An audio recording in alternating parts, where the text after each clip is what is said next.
Welcome back, everyone, and welcome new listeners. You could have been anywhere in the world today, but you decided to be here with me.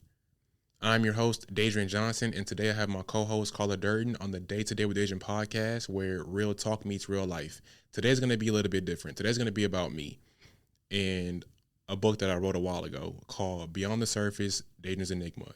This episode is going to be multiple parts to it because we can't squeeze it all in today's episode, but I want you to know where I was in that time and what I was thinking. So, Carla, what do you think so far? Well, first thing I can see is I think that you're being way too hard on yourself. Seeing as this was your first major relationship, and I believe it lasted about four or 5 months. And I'm looking at some of your dialogue, especially the stuff that's in red, and I think that you're just being way too hard on yourself. Like, these are literally what people call growing pains. And one of the things that I also see in the book is that I am really, really sensing that a lot of belief patterns that probably were developed because you mentioned single parent household a couple times, 2 or 3 times. And do you feel like you sort of see, sometimes we do this and we don't realize it. Maybe you made up in your mind long before you got, your first relationship that you were or you weren't going to be a certain kind of person in a relationship, because you specifically said that some of these conversations just don't happen in single parent households, especially single parent households. Do you think that the single parent household developed a certain belief system, whether you actually realize what it is or not, but developed a certain belief system that created a mentality in you to be a certain type of person or a certain persona in a relationship with a female? I just feel like when I mentioned that there was conversations or things that should have been brought to my attention as a young man that wasn't, and I had to find out the hard way on certain aspects of life. So that's what I mean when I say, the single family households, because I didn't know what I didn't know. And once I went through that situation, it became more clear of things that I could have known if I would have asked my father for the advice previously, but I didn't know what I didn't know. So how can I ask him a question that I'm not thinking of? What do you think the male role is in a relationship? To be a provider, the protector of another's solitude, and my philosophy to make her life better than mine. Do you feel like your philosophy or your belief actually resonates with your true nature as a young man, as a male? Do you feel like your philosophy and your belief actually like correlates and matches and resonates with your true nature of a person? In other words, your personality, your character, your personality quirk. Do you feel like they go together? Do you feel like they're totally in alignment? Yes. I think that if that were really true, you wouldn't have been so hard on yourself in the book. Okay. See, I think your role in this relationship was just based on what you believe a man should be. And you even said a man should be provide a safe environment. You said just now, provider, protector. And you actually said, and you used the word failed. And taking into consideration the amount of time that you guys were together, I don't think that there was even really enough time to really get rooted in that. So when I read maybe about to page 20, 25 or so, you can see where maybe your true personality started to maybe rear itself, and that's what caused misalignment with what you actually believe. And the reason why I say that is because you seem to take so much responsibility for the quote unquote failed relationship, but how much of that did you give yourself just in the way of, I'm still young, these are just growing pains, it's my first love? I think I told you a while back, a relationship, if you don't marry the person, it's going to be a breakup, and a breakup is usually some level of heartbreak. So, and I also get the feeling that you probably thought that she was going to be the person that you spend the rest of your life with. You've even called her your queen in the book. And I actually made a note right there that said, no, she's not, because she hasn't earned that yet. A 4-month relationship, I would strongly not advise. I wouldn't advise a man to call a woman his queen in a 4-month relationship, and I wouldn't advise a woman to call a man her king in a 4-month relationship, even though you knew her, but only in those 4 months where you guys actually I'm going to say a couple, because there was actually a point in the book where she said that you guys were not official. I'm not sure what that meant, but I feel like at one point I almost felt like she was about to call you childish. And there was something that really kind of rubbed me the wrong way, because at the onset of the breakup, you guys were arguing about her looking at another guy at the gym. And you were so sure that this is what was going on. And she was absolutely adamant that that's not what the case was. So I don't want to say that there's an insecurity there, but is there an insecurity there? Because there was a long argument about her looking at a guy at the gym. And if that's really true, it's not an insecurity. That would be what I would probably call disrespectful. But what happened? Can you tell me what happened there, just real quick? Yeah, absolutely. So let's so I'm gonna go back a little bit when you said failed. If I wasn't running from that for years on end, I would most likely have gained the experience to keep her around. So that's why I say failed in many aspects, but that's one of them, because I felt like I was running from the relationships from other people for so long. I dug myself in a hole of not gaining the experience that I should have at the age that I am. And part of the reason why I said failed. And not to mention, too, my emotional intelligence just wasn't there. Whose fault is that? That's my fault. I should have known that. Not really, because every relationship that you get in, and this is for everybody, do you look at it this way? It's almost like everybody's experimenting with each other. So, and I'm not saying playing games or doing something that's harsh or, dishonest. But when I say experimenting, you're a person in a relationship, and that person's personality is going to bring out things in you, whether they're good or bad, and then same, and vice versa. So it's almost like an experiment. If you go to the store, what will they say? If you play a video game, what will they say? If you go to the gym, you have to give the other person enough time for their true personality to come out. And that's where I'm going with this. 4 months isn't really enough time for the true personality of either one of y'all to come out, because you're kind of still feeling each other out, feeling your way through the thing. And age, that would have made you 25. That would have made you 23. Yeah, I was 23.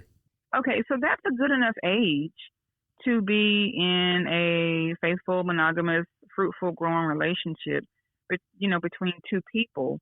But I feel like you didn't expect. I'm pretty sure you guys had I call them little tiffs. You guys had little tiffs here and there before this big one. But that's a pretty good age for you to consider yourself at least mature enough to be in a relationship with someone, and then choose somebody that you think is mature enough to be in a relationship with you.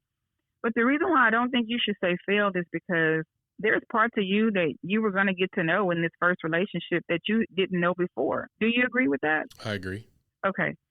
So in that case, when a new part of you sort of shows up, you're actually kind of surprised too, because we always say, I didn't know that was in there. And it don't have to be anything good or bad. You don't have to put it on a scale. But it's just, and so what happens is, it's like a flower that keeps on adding more leaves and more leaves and more leaves. So in this case, it's just simply that you were like a new budding flower that just didn't have a lot of leaves. Don't mean you weren't wise, but you have to sort of grow into, flowers grow big and tall and they grow more and more leaves. And you were sort of just like a little baby bud. You both, and she may have had another relationship, but I'm going to assume that you guys are probably in the same age group, and that the other relationship, she's probably a little younger. So she probably was learning more about herself when she was in a relationship with you that she didn't know about when she was in her previous relationship. And that kind of thing is what I want you to consider. Like, it's really a lot more simpler than, and I say that because of age, wisdom, and experience. It's really a lot more simpler than what you think it is. It is just simply that you grew, she grew. Arguments make people grow. You find out things about each other. But I think that you aimed, I just get this feeling from some of your words that you aimed to make everything that you ever thought a relationship should be and what you should be in a relationship, that you sort of aimed at her to make it all that with her. Sometimes people just are not on that page with you. And it's not a bad thing. But if I take into consideration your age and the depth that I feel in this book that you went to with her, for instance, I think that you specifically said that you spent $2,000 a month. Hmm. That's a lot. That's a lot of money for a Well, 4 month I relationship. wasn't paying her bills. We were just the things that we were doing. I was just paying for, if that makes sense. Like then Right. she You were asked me to taking do. care of her. Yeah, she never Yeah, asked me taking to do care any of of her. that stuff. Yeah, Right. And and so that $2,000 in 1 month, that's a whopping number for a 4 month relationship. And here's where I'm going with that. Everybody, male and female, earn it. Let them earn it. Give it to them, spoon feed it to them. And I don't even think it was about the fact that you had the money to do it or that you have a lot of expertise in certain other fields. I think that you did, it was all like if you just took her and put her smack dab in the middle of a circle and said, I'm going to put my whole life in this circle because I think that this is what I should do, probably not realizing that you guys are very young. You're really supposed to just go out and enjoy each other, have fun. But I think, and this is where I'm going with this, I think that somewhere in your mind, because of however a belief pattern got developed, that you sort of just landed it right with her. And what I don't understand is why was there seems like there was nothing, no other consideration for the rest of your life and the possibility of, when you're 35 that you could marry someone else or want someone else totally different. And that's what I'm saying. Like, and I think that's because you put it all there when the bottom fell out, so to speak. It was like you just looked at it like I failed her. But it's just impossible to fail someone at that age. It really is. yeah. Because the nature of a relationship with two people that young shouldn't be so deep that soon anyway. Okay. So let's backtrack for a little while. So before we even made it official, which we did, it's haven't got to that part of the book yet. I got out of work one time, and what we did was we just talked. And in the car one time, I told her, she was telling me about her past a little bit, and she wanted a relationship out of me. And I told her, I give her one. Just bear with me while I figure it out. She said okay. I said okay, and then the rest was history. And based off the women I ran into in the past, I'm like, okay, she's the one. Like, it felt like all the negative and bad experiences I had in the past was worth it when I met her. I'm like, okay, this is why I didn't work out. At the time, I'm 23, don't know very much, have no emotional quotient, nothing. I just know I wanted to make it work with her. I know I was going to lock in with her. I made the decision to commit, and I did commit. Like you said, you got to earn it. I had to go through what I went through to understand somebody has to earn it now. So I agree. Do you feel like I agree. Do you feel like you tried to change her? Because there was a line where you said, gentlemen, remember not to try to change your queen. They simply want to be with you as they are. So attempting to improve or change someone can be draining and demoralizing. Did you try to do that? Because I can see, because you are very advanced in education and very advanced in your level of expertise and things that you know. And it's highly unlikely that you're going to meet someone that's on that level. So the tendency would be to try to change them to sort of come up to a higher level where you are. So and I don't even think you probably did it on purpose. Good question. But I think that, I didn't try to change her. So the arguments. So in the arguments, she could not. Okay. So I hate to say too much before you get to the end of the book, but no, I didn't try to change her. And you will see that once you keep reading. But when the arguments came, she felt like she could not win. And I always talk out of her preconceived notions and her judgments. And that's one of the reasons, too, I don't want to get ahead of myself why she wouldn't get on the phone. But you have to get to the end of the book first before I get there. However, I didn't try to change her. I think what it was she could not understand where my logic was coming from. Obviously, she most likely haven't ran into me in the past. I don't know. It's just an assumption right now. And she didn't know how to hold herself in those conversations. Not saying she did a bad job. I'm just saying when it came to when we stand in my ground, I kind of stood my ground, if that makes sense. And I always made it make sense. And it always made sense to her. But where did you stand? Give me some example of what you stood your ground on, because I honestly have a hard time believing it. Okay. For example, see, I don't want to make nobody sound bad. But we know that's not what you want to do. But if you have to say what the truth is, and that's another thing, I don't think you should really concern yourself with. Because if we talk about it, then there would have to be something on the other person's part. That's where I'm going. There has to be something on the other person's part. you can't take complete responsibility for the relationship. You can't. Okay, You're not so responsible for her. I'll tell you this quick story, and then the next episode, I'm going to have to tell you about the story about the guy, which was the worst argument we ever had about her looking at some guy.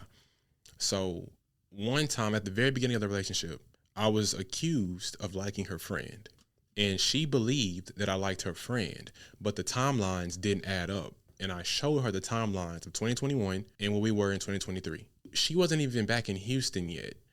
And her friend was telling her that I tried to talk to her, and I kept proving to her that that wasn't true. And I showed her the text messages, and she still couldn't believe it. And that's one of the reasons why, too, she could not get on the phone. So it became a point to where I guess she was in between choosing me and choosing her friend. And when I say stood my ground, it's because I was giving her the facts and also supporting those facts with logic.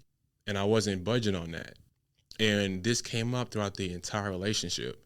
So she felt like second choice the entire relationship. And it came to a point to where I felt like, and I kind of reserved myself, where I felt like I wasn't in a relationship with just her. So then who really has the insecurity? We both Because did. it sounds like you just, but initially, she came in with it because she felt like she was second choice, or that you had something for one of her friends. And tell me that you said there was several maybe issues with this. I'm pretty sure you probably said the same thing every time it came up. Maybe like, no, I didn't. No, I don't. That's not true. Let me prove it. Blah, blah, blah. Whenever someone continues to accuse you of something that is not true, that's an insecurity on their part. And I was trying to tell her that was the first argument. Like, I'm trying to tell you, if she keeps bringing this up, this should show you more than she's telling you on who the culprit is. Like, the first time was this, and I even offered to pull my phone records and messages to show you who was calling who. I still have this type of stuff. Not to mention, in 2021, my friend wanted to talk to her. I met her through him. Why would I backdoor him and talk to her and try to talk to your friend? Doesn't make any sense. Not to mention, why would I talk to your friend if your friend is talking to my brother? It's not adding up. And the fact that you're still listening to this and not me, not that I wanted you to listen to me, but just see what's in front of you. So the first time was the facts, and the second time was the text messages. And then the third time, I was at the gym with my homeboy, and I got a phone call. I got a text message, and she's like, I got a question. And I was like, what's the question? And it came up again. I'm trying to call her. She's not getting on the phone. Find out she's on a three-way. So it's her, my old lady, right? Her best friend. And then you got her best friend's best friend on the phone. And I'm like, why would you listen to them? Why would she disagree with what her friend is saying? And I'm showing you the proof. I had cut my whole workout short. I'm like, this is what I'm talking about. And that was one of the times where she didn't want to get on the phone with me because I always proved her wrong. And when you get to the messages, I think I left it in there or I took it out. But I still have them. And then she told me this is literally in stone. I have it. She said she felt like she can never be right. And why would she ever want to be right about that? I would want to be wrong. I would want to be wrong about the thing that she's accusing you of. Me and you were both on the same page. I was tearing her apart from her friend. I guess she had comfort and memories and whatever it was that held that relationship together. And I'm assuming she didn't want to lose that. So she might as well cut ties with me. And I told her, I said, Listen, I came into your life for 4 months. I have done more for you in 4 months than this person has since she became your friend. And it was stuff like that she just could not accept. So that's what I mean when I say stood my ground. Okay. I got you on that. So here's the thing. I want to point something out to you. Your relationship with your queen, with the person that you wanted to build your life with the person that the person that you're so sure about, your relationship with that person started off with trauma. Because this was early on. I mean, you can't go back too early on 4 months in a relationship. And it started off this way. Maybe the book should be called The Accusation. I mean, it started off with the accusation, and there were several arguments. I know. Arguments. I see it now. After studying that for a year and over a year, I see it now. But I couldn't see it then. No, I mean, I just, and that's one thing I really couldn't wait to kind of clarify with you, and I really hope that that's kind of uprooted out of your psyche, because she essentially came into the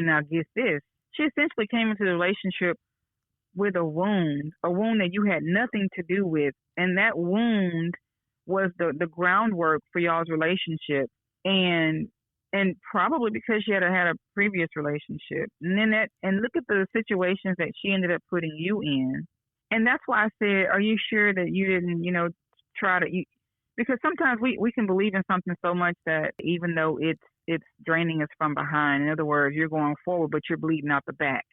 And even the Bible talks about it's only a certain amount of time that you need to apply to something that's just making you bleed out. Like after a certain amount of time, you need to cut it down at the root. And I just want to make sure that you are clear that your relationship got started probably with a trauma bond, probably, and not trauma bond between you and her, but a bond she probably was still traumatized with from someone else. And it just so happened that you guys are in the same circle, connected to some of the same people. And then the trauma bond ends up just sort of like almost like a bad smell that just infiltrated your entire relationship with her. And my thing is, because I had total trust in her, because she had a clean slate for me, and I can say that with conviction. Exactly, which is why she should have had total trust in you. So obviously she has trust issues. Clearly, you know that you cannot start a long-term, meaningful relationship with someone who has trust issues. Yeah, I mean, yeah. So what is red pill mentality? Just maybe I just red pill mentality example is for example in that book when I was like I had an issue with her looking at some other man, right, and me becoming insecure about it, which I wasn't, and I can break that down for you because I didn't break it down in that book, but I can break down for you what happened in the next segment because it's kind of long. And we're kind of running over on time right now, but I'm going to break it down for you next time. But red pill mentality is just basically toxic masculinity. That's what it is. It's actually giving men insecurities. That's what red pill mentality is doing for people. Got it. I got it. Okay. But yeah, we can wrap this up right here. Do you have anything else you want to say? No, I just tell me that you understand, that you're clear that you did not fail her by any means. You did not fail her by any means. You did not. Okay. You're in such a very significant stage of growth yourself in this season of your life, and you probably will be until you're past the age of 25. Because remember, I told you there is a season in everybody's life between the age of 17 and 24. So after you turn 25, or probably more after the age of 25, you're in a really sort of crucial season. Everyone goes through this. It's very important, the decisions you make that don't bring trauma and pain and things like that into your life in this particular season, because it affects how you go, because you're going to be in a next cycle, and that's going to really affect it. And so and this situation happened right in there. And sometimes those things are very, very hard to uproot. And, there's people that turn to addiction and all kind of other bad behavior and traumatic behavior, patterns of behavior. And so, I just want to make sure that you that you clearly understand that you did not fail her. It would have been impossible for you to fail her. You probably went over. It sounds like you went over and above the Call of Duty, so to speak. And I just don't think that she would. At this point, it's like she's clearly not, ready for it, and also probably not very good at communicating, true, authentic feelings. We can leave it there, and we'll pick up some more. I'm down. Some more juice in the next episode. It's gonna get juicy because I don't want to get ahead of myself. But then, because when you get to the end, you're gonna see what I'm talking about. And then I should have had more experience.